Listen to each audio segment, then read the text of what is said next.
Hey everyone, this is some nerdy guy back again with another video, and I'm back at it again with the pickups videos, or another pickups video, and I have a lot of stuff, quite a bit of stuff. Most of it is from the flea market, but I also have a good stack of new stuff, primarily for the Switch that I bought. Actually think it's all for the Switch. But I did go to the flea market again this past weekend, or actually these are from two different times going to the flea market. So, just these top two games are from the most recent time that I went, and then everything else was from the time before that.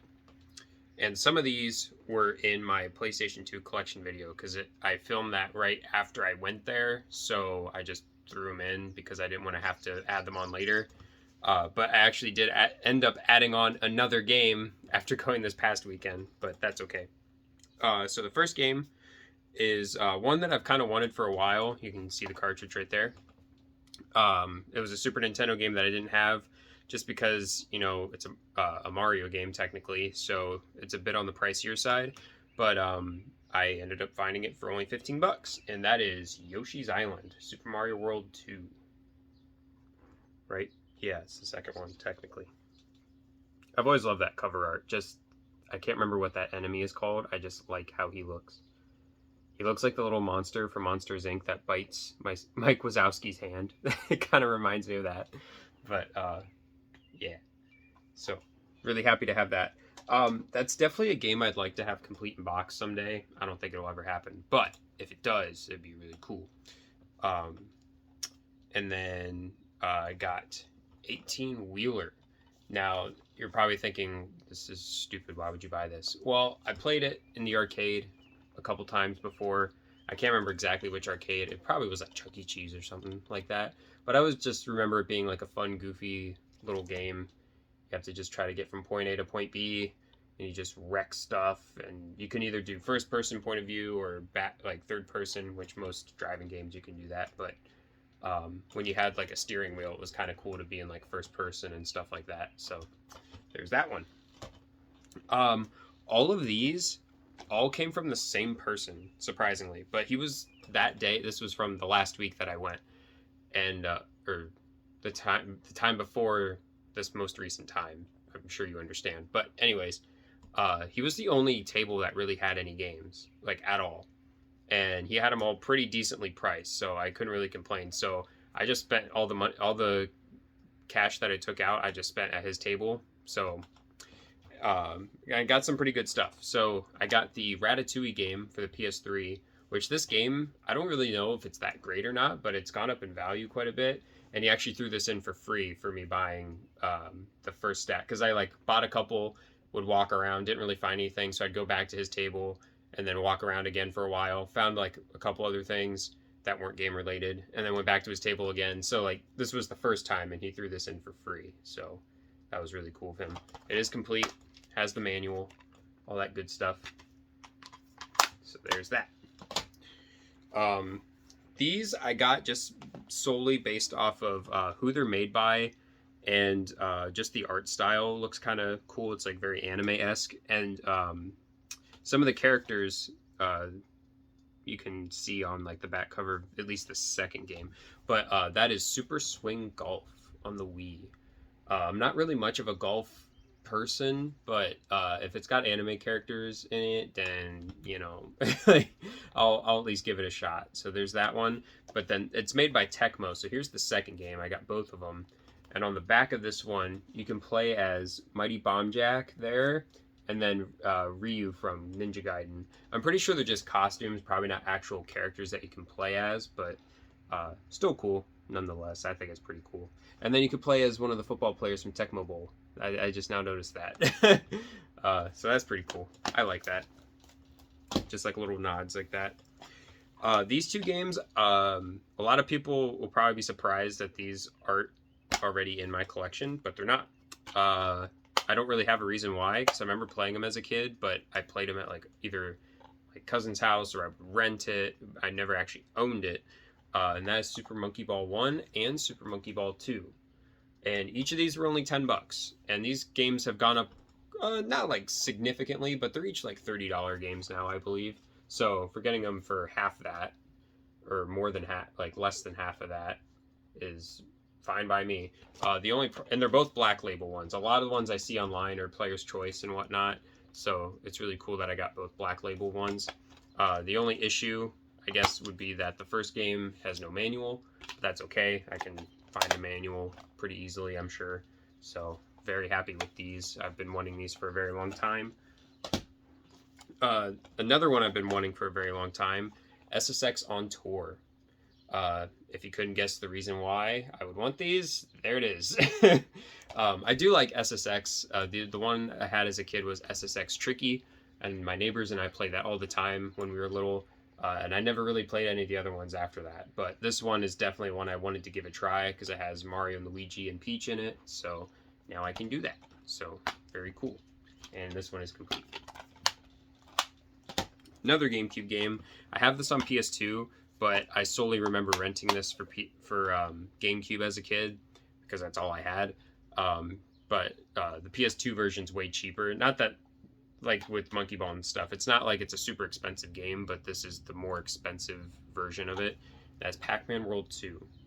And by the time filming this today, they just did a Nintendo Direct Mini with a bunch of third-party stuff, and they're doing an HD remake, full remake of the first PacMan World, and hopefully it does well, because I would like them to do an HD remaster of this game. Would be so awesome. So hopefully it does well so they can do that, because I really, really like PacMan World. And then these were ones that I showed in my collection video, so hopefully you've watched that, so I can kind of just breeze through these. We have Crash of the Titans, Crash Twinsanity, pretty sure, yeah, Twinsanity there, and then the two Zatch Bell games, which again I'll mention like I did in that video. Both of these games are super duper expensive on the GameCube, so for getting these for $10 and $5, can't really complain, just so I can play them. Really happy with that. And then most of the rest of this stuff is all Switch stuff that I've been picking up as of recently, except for this top game I got off of eBay. It is a 3DS game, one of the ones I've been wanting to track down. It's still sealed. I'll probably just end up opening it, honestly, because that's what I do. But it's not a, because in the description the guy was like in all caps about like people thinking he has bootlegs when he doesn't, which I could tell it wasn't a bootleg. This is a later print of the game, so it doesn't have that like that real like the tighter seal. It's like kind of weird looking, but that is Shimigami Tensei 4 Apocalypse. And a friend of mine had this game, and I would always eyeball it whenever it was on his shelf. I'm just like, man, I kind of want that game, and I just never bought it. And then all this 3DS Wii U eShop stuff started happening, and now they're getting really scarce. So I'm trying to get all the SMTs. I'm trying to get all of the like a Train Odyssey, all that kind of stuff. Like I'm trying to track them down, but it's getting really hard to do. But yeah, so there's Shimigami Tensei 4. And then, like I said, the rest of these are all Switch games. And the first one being the one I've gotten the longest time ago. It was earlier this month, I'm pretty sure. That is Eastward, a indie RPG. It's supposed to be a lot reminiscent of Earthbound, is what I've heard. So I'm very highly looking forward to that. For those of you that don't know, I don't know how many times I've mentioned it on here. I don't know if I really mentioned it that much, but Earthbound is one of my favorite, if not my favorite game of all time. It's up there. Like maybe not my absolute favorite, but it's definitely up there. And I had quite an obsession with it for a couple years. I collected a bunch of Earthbound stuff, and I really want to do like a nice video showing off that kind of stuff. So I'm kind of holding off on doing that until I can get a better setup. Maybe do some editing to it. I just really want that to be a good video, so I haven't showed my Earthbound collection or my Mother collection. So yeah, but Eastward is supposed to be a lot like it. This next one, it was only $20 for this game, so I definitely wanted to pre-order it, and unfortunately it took like an extra week for it to actually arrive, for whatever reason. It's done by Skybound, and it's an interesting game. It's called Rainbow Billy. It's basically like Paper Mario, but the combat is kind of weird because you're not fighting the enemies, you're trying to give them words of encouragement to make them not evil anymore. If that makes any sense. It's kind of weird. Like you have to, it gives you different prompts of like what you should say, and you can say something mean, or you can say something nice, or you can kind of say something in the middle, and it'll like affect what is happening to the enemy character, and you have to try to befriend them and put them on your side, and you're trying to fill the world back up. It's one of those games where all the color gets sucked from the world, so it's all just black and white and gray, and you have to refill the color, almost like Color Splash a little bit. So yeah, it's a cool little game for only $20. I can't really complain. It's a cool little RPG kind of game. You don't really level up though. I mean, you can upgrade your little guys that you get and everything, and there's like a world you traverse in, and the combat's turn-based, but you don't really level up or anything like that. This next one I haven't had a chance to try out yet, but I did open it because obviously I want to play it, and that is Metal Max Xeno Rebirth. Apparently this is a series, I believe, that's primarily in Japan, and I think this might be the only one we've ever gotten. I don't know that for sure, but I know it's a series, and this is I think there might have been one on PlayStation or something. I can't remember off the top of my head, but I thought this one was really cool. Again, pre-ordered it. Just most of these people are like, holy shit, you spend a lot of money on games, and yes, I do. But a lot of these I pre-order them ahead of time, and I just kind of like pay them off until they're all paid off, and then I just go pick them up when they come out. Which is still, you're spending the same amount of money, but it just seems less because it's not all at once, just dropping all my money all at once. It's just, you know, a little bit at a time kind of thing. So, but yeah, Metal Max. Looks like a pretty cool game. From what it looked like gameplay-wise, I did look up some footage. It kind of looks like Xenoblade a little bit, which, I mean, it does say Xeno. So, maybe. Maybe it has some kind of correlation. Not... obviously not actually connected to the series, but just like kind of an homage maybe. This game I was really excited about because they made it seem like it wasn't going to get a physical release, and then they did announce one, but you could only get it on like this weird website. I don't know if it was the publisher's website, it might have been, but then they did a full retail release of it, which I was really happy about, and that is the House of the Dead remake. This game is really fun. I was actually just playing it today. You can beat it within an hour. That's the only downside to it. It's an arcade game. You can't really expect much. They don't, when you're playing an arcade, they don't expect you to be able to spend hours playing it. You play like for a few minutes and then you die. And if you want to continue, you obviously put in coins, or put in quarters or whatever. But, yeah, so it's a pretty relatively short game, but they have like a horde mode where you can just like have endless rounds of enemies, things like that. There's different like secrets you can get, so you can like do multiple playthroughs, but there's not a whole lot of replay value. I just thought it was a really cool return to this franchise because I didn't think we would ever get that. And the Sega Saturn version is astronomically overpriced and expensive, so it was cool to have a modern version. The only thing I kind of wish they did with this is have like the button where you can switch it to the old graphics or the new graphics. I thought that would have been really neat if they did that, but as far as I know, it's not in there. I tried to look and I didn't see any option for that, so, but still really cool. Maybe not worth the 40, I think it was 40 for this, 40 or 30. If it was 40, definitely not warranted the price tag of $40, but I thought with the first printing, I think is the only time they were doing this deluxe version that comes with all the stuff, and I wanted all the stuff. I always want all the stuff, so. And then these two I pre-ordered, and actually this one on top I'll get out of the way first. I wanted to buy this game at launch, but the Switch version was $30 and the PS4 and Xbox ones were only $20, and I was like, of course they did that, because I mean it's usually how it goes. If it's on the Switch, it's a little bit more expensive. But I was just like a little butthurt about that. I was like, I don't want to pay $30, I want to pay $20. Well, GameStop had a Pro Day sale this past weekend, and it dropped this game to $20 for the Switch version. So I was like, okay, I'll get it. And that is the PacMan Museum. It's just one of those things. I know like it's all the same. It's 14 versions of the same game basically, but it's not at the same time. Like There's like all these different versions of Pac-Man, and some that I've never played before. Some I think have never been outside of the arcade before. But there they are. There's the list.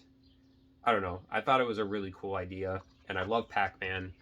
Um, I haven't played it in a long ass time, but I really like Pac-Man a lot. It's one of my favorite classic arcade games. You know, if you see a Pac-Man machine at like, you know, random gas station or pizza place, like you got to play at least one round of Pac-Man. It's like, it's just one of those things. And when I see it, I'm like, oh, nice, Pac-Man. It's cool. I like Pac-Man. So there's that. And then these last 3 games were ones that I pre-ordered. And it was on the same day that I got the PacMan World, or sorry, not PacMan World, PacMan Museum.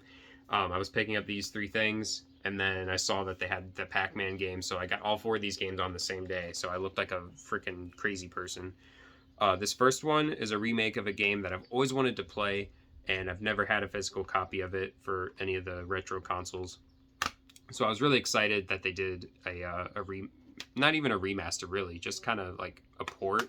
I mean, the pixels look a lot cleaner and stuff than Super Nintendo and all that stuff, and they've added characters that you can play as, but it's still like stuck true to the style. They didn't try to like do a pseudo 3D thing at all, which I like that. So, but that is Poki and Rocky for the Switch, and this one was $30. And I've been seeing videos, which I might do my own video about it, but like the I can't remember what the acronym for it was, but basically like FOMO, fear of missing out, that thing. I definitely have that. I paid $30 for this, and who knows, 6 months from now, maybe there's copies of it everywhere, and it's only $15. Like, but you never know really. Like some of these games, they really do just disappear and you can't find them anymore. It's just a weird thing, but they are games that I want to play. I'm not just like pre-ordering everything on the Switch list and like just not like I look into which ones I want to get. So I mean, it still doesn't justify it, but at least it makes it a little bit better. At least in my eyes, it makes it a little bit better to at least know that it's a game I'm going to want to play, so it's a little bit more worth it to get it day one.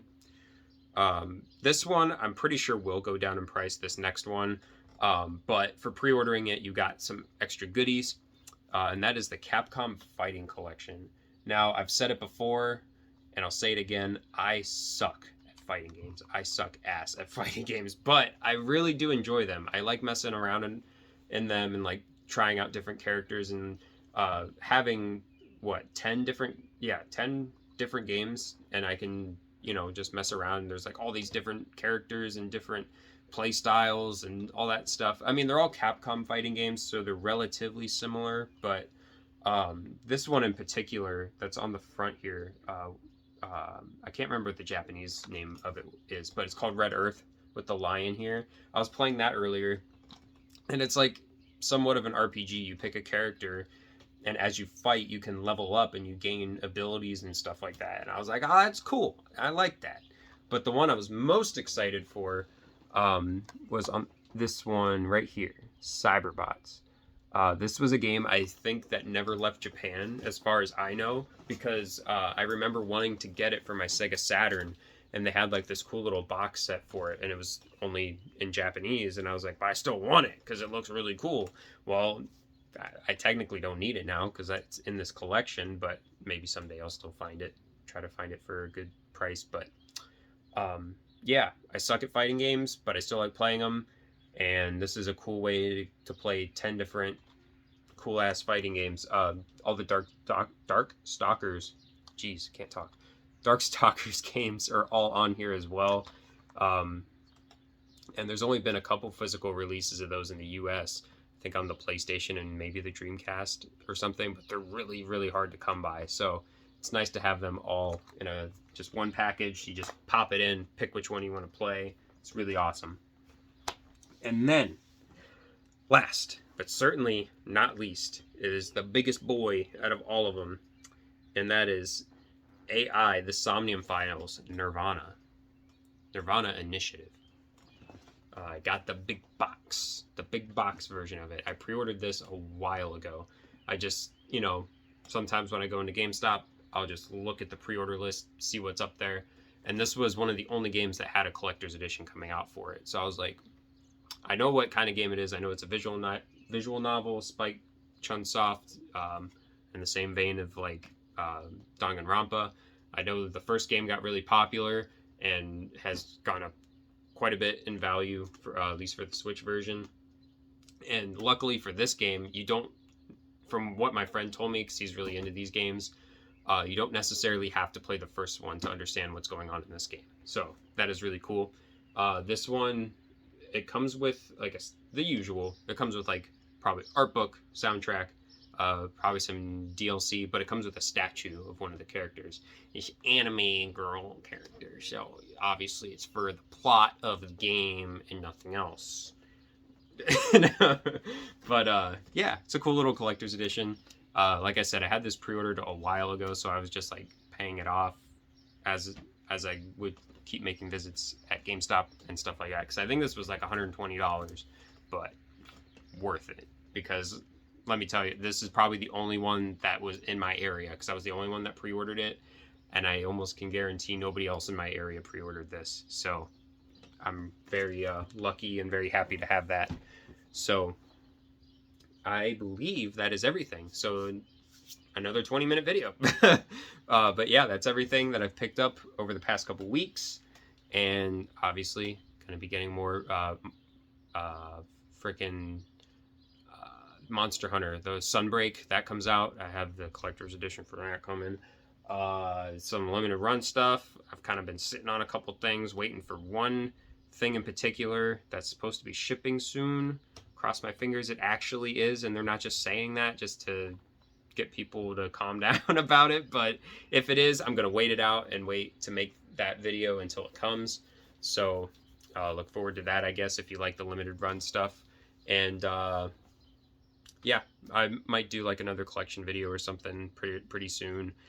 Maybe a 3DS collection, because I think, or maybe a Wii U collection. I don't know. Maybe I'll do a collection video on one of those. Maybe. If that's something you're interested in, let me know. But anyways, if you like the video, like, comment, subscribe, all that good stuff. And until the next one, see ya.